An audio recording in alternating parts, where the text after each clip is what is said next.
Mabudlagid para sa ila nga mo nga sitwasyon para makapadayon. Pagpuli pa lang sa ila panimalay, pilagid ka minuto ang kinanglan nakaton. Diri sa syudad sang Sipalay, may ara kita dirigin bisita. Duwa ka magigugmaanay nga pareho nga may ara sang ginatawag nga person with disability. Kagaupod ko diri ang tropang A sa pagbisita sa ila.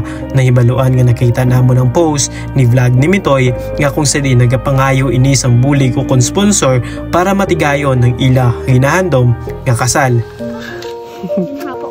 Kapoy. Pakladon da ano? Hindi.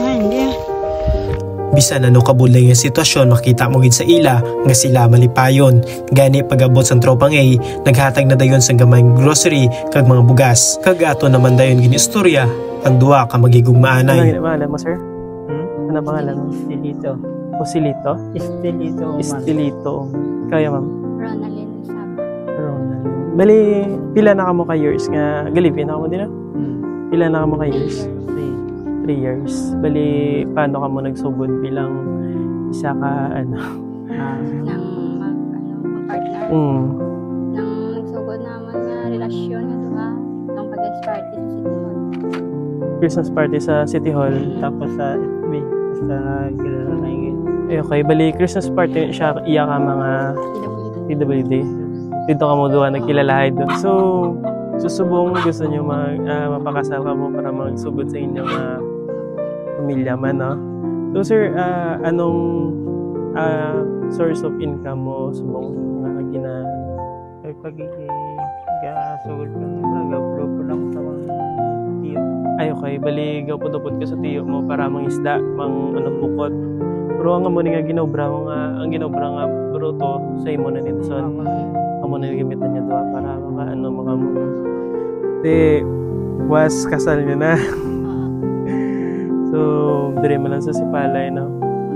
Anong struggle na ginagyan niyo na despite sang amo na nang mayara ka mo magyatawag na nga kapansanan, anong pinakabudlay nga naagyan ninyo?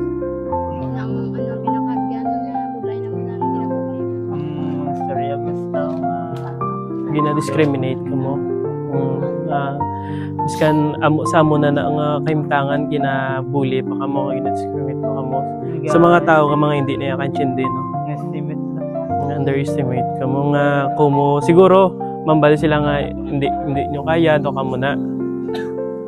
So pero si sir nang kapangita man pamagi kag hindi ang ginano ko lang kay nang syempre pangisda budlay gini mo kag masalom ka pa sa tubig.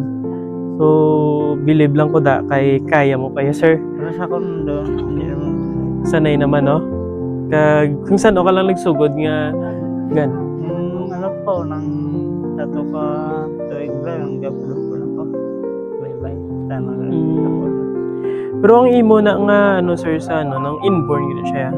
May gamay siya. May gamay sa sulod. Ikaw ya, ma'am? Nang bali ko na polio. Polio yun siya. 9 years old. Okay. So, ikaw ma'am, may parents ka ba, ma'am? Wala na parents pa tayo. Wala na sila. Kasi kompleto ka pa, sir, no? Kagang ini nga baroto ang ginaobra sang papa ni Sir Estelito nga kung sini matapos ini amo ini ang himuon ni Sir Estelito bilang pangabuhian niya para mangisda. Para man patukod sa iya kagulingon nga pamilya. Kag sa diri na istorya ko diri ang mga ginikanan ni Sir Estelito. Ano man mabal nyo, nay, tay, nga mapakasal na inyong agot? Ay, pasalamat kami kay may nagbulig. Amo nang amon, pasalamat kami kay kon kami lang to. Wala gay kami isarang. Pigado man kami dayon makatigulang na kami. Pasalamat kami Pisan man si Sir Silito, no? At amo na iya bulig-bulig man kun ari di manag-om sila. Ang iya asawa madigamo man. Mong laba man sila sa gilay ang amon kamo man amon laban nga duha kay kami naman lang apat. Bulig kayo din. Oo. Mayaman So diri ka mga istar. Oo gani guba na kinaagyan sa udet. Kag sa diri nga balay naga-istar sila nga apat ang ginikanan ni Sir Estelito kag ang iya nga kagugma. Kag sa diri makita naton nga medyo guba na ini kay tungod na agyan ini sang bagyong Odette. Pero makita naton nga biskan ano kabudlay ang sitwasyon, wala gid sila nagsurrender sa ilang handom nga makakapatukod sang kaugalingon nilang pamilya sa pila ka adlaw. Ang istorya sa paghigugmaan ni Sir Estelito kag ni Ma'am Ronalyn ang isa gid lamang sa nagapamatuod kung anong kagamhanan ang ginatawag nga paghigugma.